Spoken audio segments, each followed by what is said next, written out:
শৈলকুপায় যুবকের উপর অতর্কিত হামলা, অবস্থা আশঙ্কাজনক, থানায় অভিযোগ দায়ের।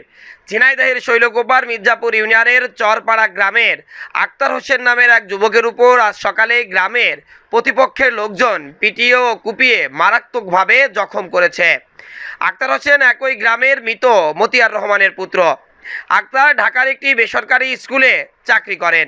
পরিবারের সাথে ঈদ করার জন্য গতকাল রাতেই বাড়িতে আসেন এবং আজ সকালে 9টার দিকে তিনি ঘুম থেকে উঠে ব্রাশ করতে করতে বাড়ির বাইরে দিয়ে দোকানের উপর যাওয়ার সময় আগে থেকে ওত পেতে থাকা 10 থেকে 12 জন লোকজন দেশীয় অস্ত্রশস্ত্র নিয়ে আক্তারুলের উপর হামলা করে। আজ সকালে আমি কিছু জানি না। আমি কালকে পরশুদিন ঢাকা থেকে বাসায় আসছি। আসার পরে গ্রামে এরকম বাসায় থাকে, ঘুরে বেড়াই। সকালে ঘুম থেকে উঠছি, ওঠার পরে মিসাক করতে করতে দোকানের উদ্দেশ্যে বের হয়েছি। আর যখনই ওদের বাসার সামনে যাই তখনই চারিদিক থেকে ঘিরে নিয়ে আমাকে আক্রমণ করে বিনা কথায়।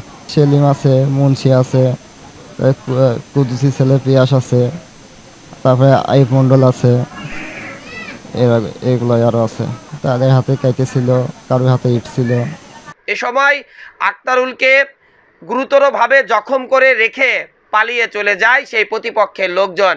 এরপর স্থানীয়রা তাকে উদ্ধার করে শৈলকুপা উপজেলা স্বাস্থ্য কমপ্লেক্সে ভর্তি করেছেন। এই ঘটনায় থানায় একটি লিখিত অভিযোগও দায়ের করেছেন আক্তারুলের স্বজনরা। সকালবেলা সে ঘুমাইতে উঠে রাস্তায় হাঁটতে আসে, হাঁটার পরে তার যে সামনের থেকে পিছনের থেকে এসে মারধর করিয়াছে, মানে কুপাইছে। এখন থানায় জানাইছি, এখন বিচার চাচ্ছি, এর উপযুক্ত শাস্তি যেমন হয়।